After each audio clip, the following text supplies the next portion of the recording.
Good morning students. तो आज हम इंग्लिश ग्रामर के चैप्टर 14 की एक्सरसाइजेस फिल करेंगे। क्या करेंगे बच्चों?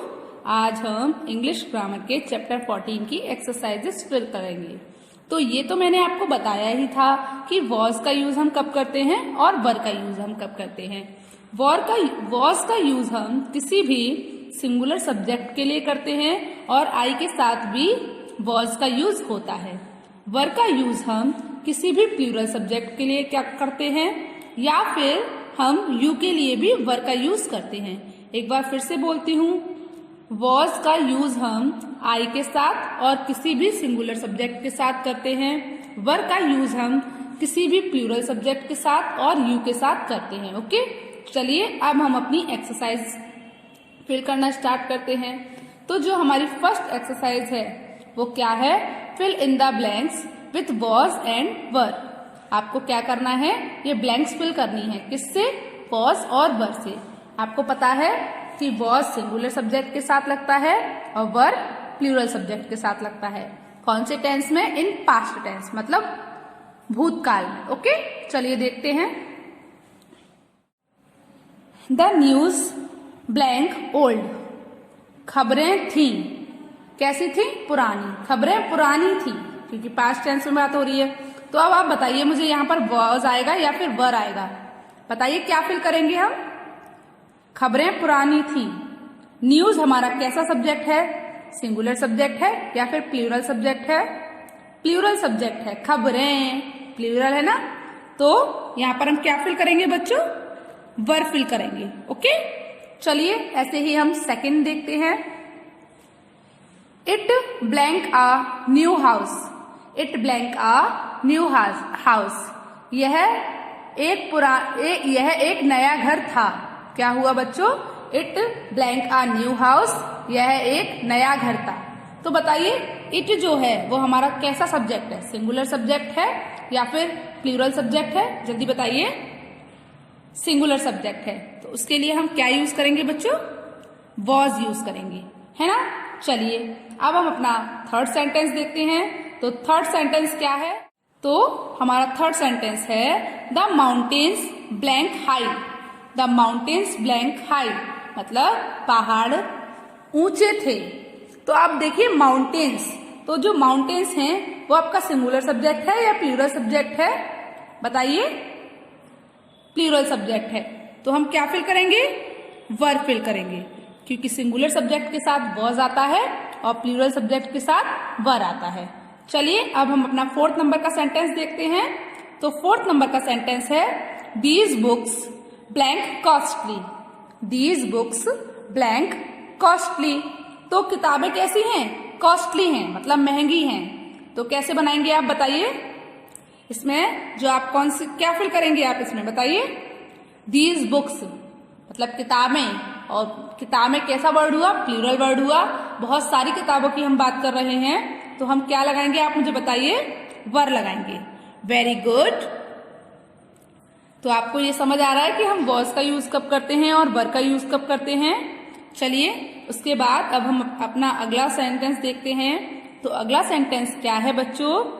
He blank on the roof. He blank on the roof मतलब क्या है? वह छत पर था। रूफ का मतलब क्या होता है बच्चों? छत। ओके, तो अब बताइए ही जो है हमारा वो कैसा सब्जेक्ट है?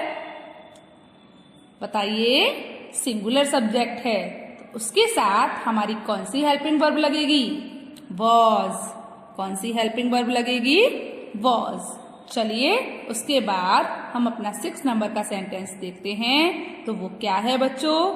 It blank bright and Sunny. It blank bright and Sunny. यह चमकीला और रोशनीदार था। तो यहाँ पर जो हमारा सब्जेक्ट है वो है सिंगुलर। कैसा है इट हमारा सब्जेक्ट? सिंगुलर सब्जेक्ट है, तो उसके लिए हमारी हेल्पिंग वर्ब क्या लगेगी? वॉज लगेगी। तो सेंटेंस क्या हो गया? यह चमकीला और रोशनीदार था। चलिए उसके बाद 7 नंबर का सेंटेंस क्या है हमारा? The fox blank away from the wolf. The fox away from the wolf. तो इसमें बताइए जो आप फॉक्स है वो आपका कैसा सब्जेक्ट है बच्चों? सिंगुलर सब्जेक्ट है। तो इसमें हमारी हेल्पिंग वर्ब क्या लगेगी? वॉज, है ना। तो चलिए अब हम अपना 8 नंबर का सेंटेंस देखते हैं। Her face was shining. Her face blank shining. तो फेस उसका चेहरा, तो उसका चेहरा मतलब हर फेस सिंगुलर सब्जेक्ट हुआ या प्लूरल सब्जेक्ट हुआ? बताइए आप मुझे। हर फेस मतलब केवल उसके चेहरे की बात हो रही है हम, तो क्या बोलेंगे बच्चों? Was. Her face was shining मतलब उसका चेहरा चमक रहा है, चमक रहा था, क्योंकि पास्ट है ना। उसका चेहरा चमक रहा था। तो चलिए बच्चों अब हम अपनी सेकंड एक्सरसाइज देखते हैं। सेकंड एक्सरसाइज क्या है हमारी? तो सेकंड एक्सरसाइज हमारी बी नंबर की जो एक्सरसाइज है वो है rewrite the following sentences. Rewrite the following sentences into negative and interrogative. आपको क्या करना है बच्चों? आपको ये जो सेंटेंस दिए हैं आपको उनको इंटेरोगेटिव और नेगेटिव में चेंज करना है। ओके, और सेंटेंस को दोबारा लिखना है। जब हम उसको नेगेटिव और इंटेरोगेटिव में चेंज करेंगे तो हम दोबारा तो लिखेंगे। तो बच्चों हम क्या करते हैं यहाँ पर? नेगेटिव के लिए हम एन बना लेते हैं और इंटेरोगेटिव के लिए हम आई बना लेते हैं। और अब हम इसका नेगेटिव और इंटेरोगेटिव चेंज करते हैं। ओके, तो देखिए जो हमारा फर्स्ट सेंटेंस है वो क्या है? The student were in the class. आपको पता है जब हम नेगेटिव बनाते हैं तो क्या करते हैं? बताइए आप मुझे। तो जब हम किसी भी सेंटेंस का नेगेटिव बनाते हैं तो उसकी जो हेल्पिंग वर्ब होती है उसके बाद हम नॉट लगा देते हैं, है ना। यही सिखाया था ना आपको, तो वही करेंगे हम। तो द स्टूडेंट्स, फिर वर, फिर क्या आएगा बच्चों? Not. The students were not in the class. क्या बना बच्चों बताइए? The students were in the class मतलब बच्चे कक्षा में थे। The students were not in the class मतलब क्या हुआ? बच्चे कक्षा में नहीं थे। अब हम क्या बनाएंगे? इंटेरोगेटिव बनाएंगे। तो आपको इंटेरोगेटिव में हम क्या करते हैं बताइए? जो भी हमारी हेल्पिंग वर्ब होती है उसे हम सब्जेक्ट से पहले लिख देते हैं, मतलब स्टार्टिंग में लिख देते हैं। तो सबसे पहले हम क्या करेंगे? वर लिखेंगे, है ना। उसके बाद द स्टूडेंट्स, उसके बाद क्या करेंगे बच्चों? In the class. Question mark, question mark लगाना बहुत जरूरी होता है जब भी हम इंटेरोगेटिव सेंटेंस बनाएंगे बच्चों। तो उसके बाद उसमें एक क्वेश्चन मार्क जरूर लगाएंगे। ओके, तो बताइए इंटेरोगेटिव क्या बना? Were the students in the class मतलब क्या छात्र कक्षा में हैं? क्या छात्र कक्षा में थे? क्या बनेगा बच्चों? क्या छात्र कक्षा में थे? Were the students in the class. Okay, चलिए एक बार नेगेटिव की हिंदी बोलिए, पहले पॉजिटिव की बोलते हैं। तो the students in the class मतलब छात्र कक्षा में थे। नेगेटिव की क्या हुई? छात्र कक्षा में नहीं थे। The students were not in the class छात्र कक्षा में नहीं थे। उसके बाद इंटेरोगेटिव की क्या बनेगी?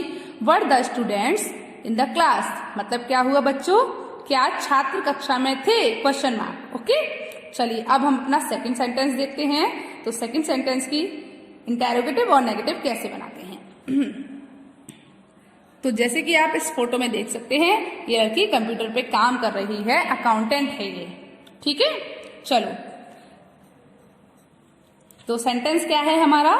She was an accountant in the bank. She was an accountant in the bank मतलब वह एक अकाउंटेंट है। कहाँ पर? बैंक में। वह बैंक में एक अकाउंटेंट है। चलिए देखते हैं तो इसका नेगेटिव कैसे बनाएंगे? शी, फिर वॉज, फिर नॉट, क्योंकि हमारी हेल्पिंग वर्ब के बाद हमें नॉट लगाना होता है। तो शी वॉज नॉट। फिर an accountant, O A double C O U N T A N T, accountant. ठीक है, she was not an accountant in the bank. मतलब क्या हुआ बच्चों, वह बैंक में एक अकाउंटेंट नहीं है। क्या हुआ, वह बैंक में एक अकाउंटेंट नहीं है। चलिए उसके बाद अब हम इसका इंटेरोगेटिव कैसे बनाएंगे ये भी देखते हैं। तो क्या बनाएंगे, सबसे पहले इंटेरोगेटिव बनाते हैं तो क्या होती है, जो भी हमारी वर्ब होती है उसे हम स्टार्टिंग में ले आते हैं। तो वॉज, फिर बताइए क्या लगेगा, सब्जेक्ट शी, फिर an accountant ANT accountant in the bank, question mark. क्या बना बच्चों, was she N accountant in the bank. Negative के लिए हमने एन लिख लिया और इंटेरोगेटिव के लिए हमने क्या लिख दिया, आई लिख दिया। एक बार फिर से बोलिए, she was not an accountant in the bank. इसका हमने इंटेरोगेटिव बनाया तो क्या बना, was she N accountant in the bank. ऐसे ही हम और भी बहुत सारे सेंटेंस बना सकते हैं ना बच्चों। चलिए तो एक दो सेंटेंस और देखते हैं। जो जैसे कि आपने देखा था, अभी हमने आपको फर्स्ट एंड सेकंड सेंटेंस देखा था, वैसे ही हम यहाँ पर भी नेगेटिव और इंटेरोगेटिव डाल देते हैं। ओके, एन फॉर नेगेटिव और आई फॉर इंटेरोगेटिव। तो अब हम जो हमारा थर्ड सेंटेंस है उसका नेगेटिव बनाते हैं और फिर इंटेरोगेटिव बनाएंगे। सेंटेंस क्या है, she was playing in the garden, मतलब वह बगीचे में खेल रही थी। तो कैसे बनाएंगे देखिए, she was not playing in the garden, है ना। चलिए अब हम इसका नेगेटिव कैसे बनाएंगे बताइए मुझे, बताइए जल्दी। नेगेटिव तो बन गया, she was not playing in the garden. अब हम इसका इंटेरोगेटिव कैसे बनाएंगे, तो क्या करते हैं इंटेरोगेटिव में, जो भी हमारी हेल्पिंग वर्ब होती है उसे स्टार्टिंग में लगाते हैं। तो was she playing in the garden, है ना। Was she playing in the garden, question mark. क्या बना बच्चों, was she playing in the garden, question mark. मतलब क्या हुआ, क्या वह बगीचे में खेल रही थी। जब हमने नेगेटिव बनाया तो बना she was not playing in the garden, मतलब वह बगीचे में नहीं खेल रही थी। और हमने इंटेरोगेटिव बनाया तो क्या हो गया, क्या वह बगीचे में खेल रही थी, फिर हम क्वेश्चन पूछने लग गए, वो हमारा इंटेरोगेटिव हो गया। चलिए अब हम फोर्थ नंबर का सेंटेंस देखते हैं। तो फोर्थ नंबर का सेंटेंस क्या है बच्चों, you were bathing in the bathroom, you were bathing in the bathroom, मतलब क्या तुम बाथरूम में नहा रहे थे, तुम स्नान गृह में नहा रहे थे। You were bathing in the bathroom, मतलब क्या हुआ, तुम स्नान गृह में नहा रहे थे। तो बच्चों कैसे बनाएंगे देखिए, बताइए मुझे कैसे बनाएंगे। यू, पहले तो हम नेगेटिव बना रहे हैं तो हम नेगेटिव लिख लेते हैं यहाँ पर, और फिर इसका इंटेरोगेटिव बनाएंगे। तो यू वर, उसके बाद क्या बनाएंगे बच्चों, नॉट, यू वर नॉट, फिर bathing, BATHING, bathing, in the bathing in the bathroom, BATHROOM, bathroom. क्या बना बच्चों, you were not bathing in the bathroom, मतलब तुम बाथरूम में नहीं नहा रहे थे। क्या हो गया, तुम बाथरूम में नहीं नहा रहे थे। चलिए अब हम अपना अगला सेंटेंस देखते हैं। तो अगला सेंटेंस क्या है, इंटेरोगेटिव बनाना है हमें अभी ये सेंटेंस। तो कैसे बनाएंगे हम इसको इंटेरोगेटिव, इसका इंटेरोगेटिव बताइए। पहले हेल्पिंग वर्ब वर, फिर सब्जेक्ट यू, फिर बाथिंग, उसके बाद in the garden, sorry in the bathroom,